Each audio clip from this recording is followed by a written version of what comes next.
उपराष्ट्रपति जगदीप धनखड़ बोल रहे हैं, सीधा लिए चलते हैं जयपुर।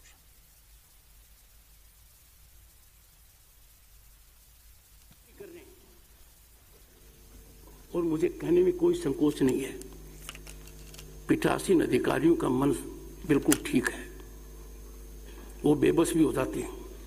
इसमें ज्यादा उत्तरदायित्व है सदन के नेता और प्रतिपक्ष के नेता और राजनीतिक दलों के नेताओं का है। मैं मानकर चलता हूं कि आपके मंथन के पश्चात उनको भी एक बहुत सार्थक संदेश जाएगा। संविधान सभा ने हमें एक अनुकरणीय उदाहरण प्रस्तुत करती है। विचार विमर्श में सौहार्द कहां गया, गायब है। भाषा में शिष्टता, विचारों में निष्ठा। जब इतने विद्वान लोगों ने हमें मार्गदर्शन दिया है, हमें अनुकरण करना चाहिए। मैं आपको एक बात बताना चाहता हूं, विधानसभा के सदस्यों कि टैलेंट, एक्सपोजर, एक्सपीरियंस किसी से कम नहीं है। They are very talented, very committed, extremely knowledgeable. मौका मिलता है तो ऐसा योगदान करते हैं कि दुनिया कायल है। But a single remote control, they are in the well. A single remote control, we disturb the house. सोचना पड़ेगा। राजनीतिक दल ठीक है, भारत का सोच रखना पड़ेगा। We will have to keep nation first.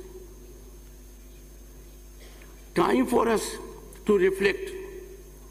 और इस मामले में जो अंतिम भाषण डॉक्टर अंबेडकर ने दिया था, उसके एक अंश को मैं आप बताऊंगा। ये उनका आखिरी भाषण था कॉन्स्टिट्यूएंट असेंबली में।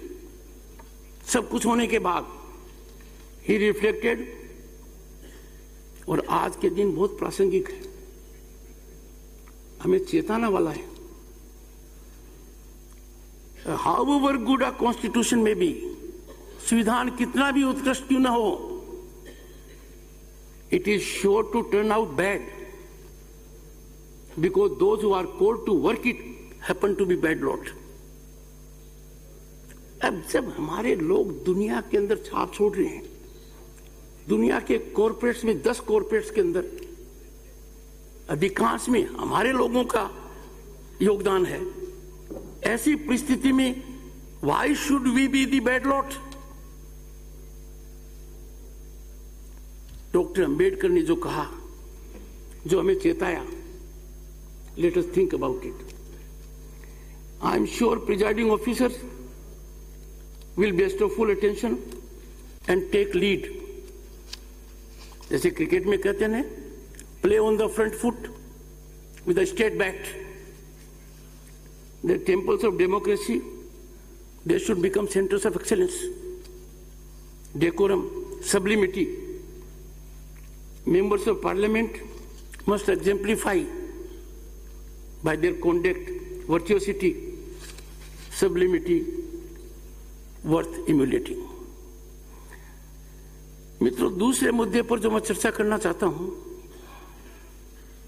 वो चुनौतीपूर्ण भी है, सामयिक भी है, और उस पर मेरे पहले सभी वक्ताओं ने अपने हिसाब से कहा भी है। कुछ ने सीधी बात कही है, some played protecting their wicket, पर यह मुद्दा ऐसा है, we can't have ostrich like stance. Ostrich जैसे व्यवहार करती है, हम ऐसा नहीं कर सकते। ये मुद्दा हमारे सामने है, जनता के सामने है, देश के सामने है, और वो है harmonious relationship between legislature, judiciary, और ये आपका विषय भी है। I greatly appreciate Om Birla ji and doctor CP Joshi कि उन्होंने मंथन चिंतन के लिए, डेलिब्रेशन के लिए इस विषय को रखा, harmonious relations between the legislature and judiciary in accordance with the spirit enshrined in the Constitution. मित्रों, डॉक्टर अंबेडकर ने इस विषय के ऊपर संविधान का निर्माण होते समय क्या कहा? I will invite your attention. I quote, the constitution can provide, I am quoting doctor Ambedkar, the constitution can only provide the organs of the state such as legislature, the executive and the judiciary. वो provide हो गए हैं, हमारे संविधान में है. The great man, father of Indian Constitution, architect of Indian Constitution further says, I quote, the factors on which the working of those organs of the state depends on the people and political parties.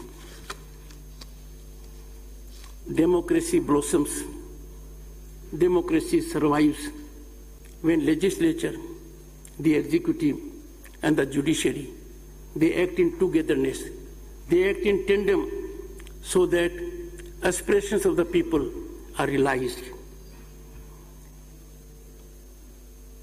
मेरे मन में तो कोई शंका नहीं है. आप विधानसभा में न्यायालय का फैसला नहीं लिख सकते. You cannot script in legislature a judgment of the court.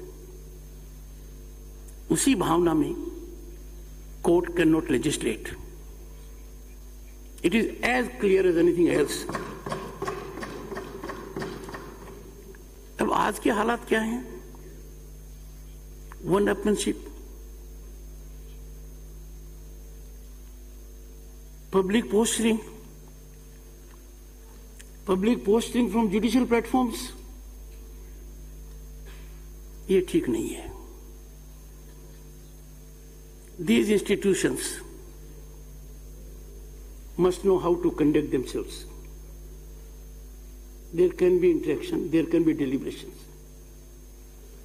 But using these platforms for public consumption, मुझे बड़ा आश्चर्य हुआ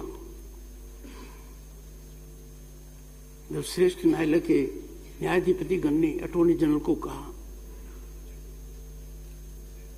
कि हाई कॉन्स्टिट्यूशनल अथॉरिटी को मैसेज दो. Friends, I have declined to entertain the attorney general on this point. I can not be party to emasculate the power of legislature, and I have been soldier of judiciary. I have highest respect for judiciary. I have been part of it by training, by profession, and I have to respect it by the position I hold. Through this august platform, I will appeal to them. We all have to confine to a deep sense of propriety, self-respect, and commitment to the Constitution. Dialogue through public platforms is not a wholesome mechanism of communication. ऐसी परिस्थिति के अंदर doctor Rajendra Prasad, a president of the country for 10 years and chairman of the Constituent Assembly, a celebrated figure, what he said. And that is caution. उन्होंने जो कहा वो एक चेतावनी थी, हमें आगाह किया था. I quote, if the people who are elected and capable and men of character, they would be able to make best even of a defective constitution. If they are lacking in these, the constitution cannot help the country. After all, a constitution like a machine is a lifeless thing. मेरे सामने, आप सबके सामने चिंतन है और चिंता का विषय है कि जो लोग हैं वो प्रतिभाशाली हैं. विधायिका में और संसद में जो भी बैठता है, आप उनके प्रोफाइल को एग्जामिन करेंगे, आपको कोई कमी नहीं मिलेगी. बड़े विद्वान हैं, हर फील्ड में किसी न किसी फील्ड में उनकी भारी योग्यता है. उसके बावजूद हम संविधान को ऐसा क्यों कर सकते हैं? संविधान नामक मशीन जिसको डॉक्टर राजेंद्र प्रसाद ने कहा कि लाइफलेस है, let us make it functional. In democratic society basic of any basic structure, इस बेसिक स्ट्रक्चर के बारे में बताऊंगा जो आपका विषय है। Basic of any basic structure is supremacy of the people, sovereignty of the people, sovereignty of the parliament. Executive thrives on sovereignty of the parliament. Legislatures and parliament decide who will be chief minister, who will be prime minister. The ultimate power is with the legislature, and legislature also decides who will be there in other institutions. In such a situation, all constitutional institutions, the legislature, the executive, the parliament, are required to be within their limits. One must not make incursion in the domain of the other. और जो incursion subtle होता है उतना ही खतरनाक होता है. You are very illustrious people. क्या parliament का power to amend the constitution किसी और संस्था पर डिपेंड कर सकता है? क्या भारत के संविधान में कोई नया थिएटर है जो कहेगा कि पार्लियामेंट ने जो कानून बनाया उस पर हमारी मोहर लगेगी तभी कानून होगा? 1973 के अंदर एक बहुत गलत परंपरा चालू हुई। 1973 में केशवानंद भारती के केस में सुप्रीम कोर्ट ने बेसिक स्ट्रक्चर का आइडिया किया कि पार्लियामेंट कॉन्स्टिट्यूशन अमेंड कर सकती है पर बेसिक स्ट्रक्चर को नहीं। With due respect to the judiciary, I can not subscribe to this. This house must deliberate. Can this be done? Can parliament be allowed that its verdict will be subject to any other authority? When I assumed the office of chairman Rajya Sabha, in my maiden address मैंने कहा, and I am not in doubt about it, ये नहीं हो सकता. न तो executive कानून को देख सकती, it has to follow it, और न जुडिशियरी इंटरवेन कर सकती. यदि अगर संसद के बनाए हुए कानून तो किसी भी आधार पर कोई भी संस्था मान्य करती है तो ठीक नहीं होगा प्रजातंत्र के लिए, बल्कि कहना मुश्किल होगा are we a democratic nation. 2015 16 अक्टूबर का दिन लोकसभा और राज्यसभा ने एक कानून पारित किया जिसको आम भाषा में हम नेशनल जुडिशियल अकाउंटेबिलिटी कमीशन का कानून कहते हैं.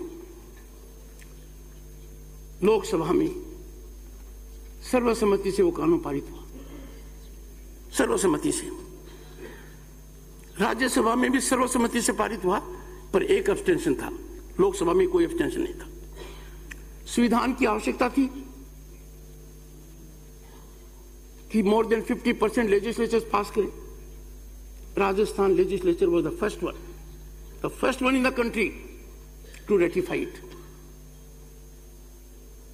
ऐसे कानून को 16 अक्टूबर 2015 को 4:1 में सर्वोच्च न्यायालय ने निरस्त कर दिया. This is not a challenge to judiciary. This is believing in the constitution. This is believing in democracy. दुनिया में ऐसा कहीं नहीं हुआ है. पर इसके बाद दूसरी जो समस्या है वो कार्यपालिका के लिए है. पार्लियामेंट ने कानून दिया, 16 असेंबलीज ने उसको रेटिफाई किया. महामहिम राष्ट्रपति ने अनुच्छेद 111 के तहत उस पर दस्तखत किए और उसके सामने एक सुप्रीम कोर्ट का निर्णय आ गया. कार्यपालिका के सामने दो मुद्दे, संसद द्वारा निर्मित कानून और सुप्रीम कोर्ट का निर्णय. सुप्रीम कोर्ट के निर्णय की तरफ कैसे झुक सकते हैं? How can parliament sovereignty be compromised? ये मुद्दा आपके लिए है. किसी भी परिस्थिति में जो लोग यहां बैठे हैं पीठासीन अधिकारी, we can't be complainants, we have to serve this nation, we can't be in confrontation, we have to be in coordination, we have to be in collaboration, and I am sure everyone will realize there must be a method to find way out.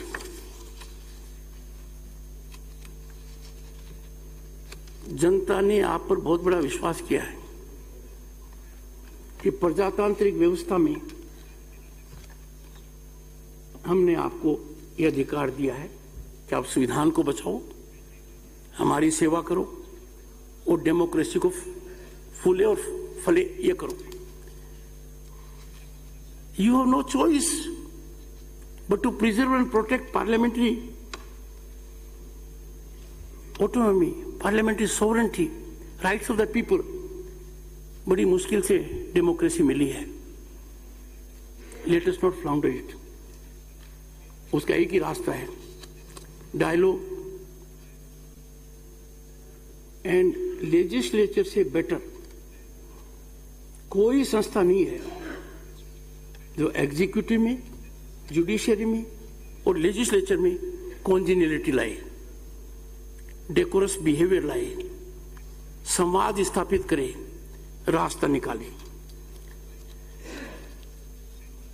Friends, in my valedictory address at the 250th session of Rajya Sabha, I had said one thing. I am quoting. This theatre of democracy, that is Rajya Sabha, is under the gaze of over 1 billion people in the country, as also those beyond. हमें कौन देख रहे हैं? 100 करोड़ से ज्यादा लोग हमें देख रहे हैं, हमारा आकलन कर रहे हैं. वो देख रहे हैं कि इस कालखंड के अंदर हमने जिन प्रतिनिधियों को भेजा है, जिन प्रतिनिधियों ने आस्था व्यक्त की है, उनका आचरण क्या है, अनुशासन क्या है, वो क्या कर रहे हैं. They cherish hope and expect. क्या सोचते हैं कि ये लोग हमारा क्या करेंगे? They will fructify our dreams, they will realise our aspirations. मित्रों, जब मैं ऐसा कह रहा था तो मेरे सामने डॉक्टर अम्बेडकर का एक कथन था, आई कोट, और बहुत महत्वपूर्ण कथन है डॉक्टर अम्बेडकर का. I quote, unless we in parliament, which means legislature, realize our responsibilities and shoulder the task of looking after the welfare of the people and good of the people, I have not the slightest doubt in my mind that this parliament will be treated by public outside with utter contempt, unquote. उन्होंने तो utter contempt कहा था. आज के दिन जाकर analysis कराइए, घर से शुरुआत कीजिए, वो क्या सोचते हैं अपने बारे में.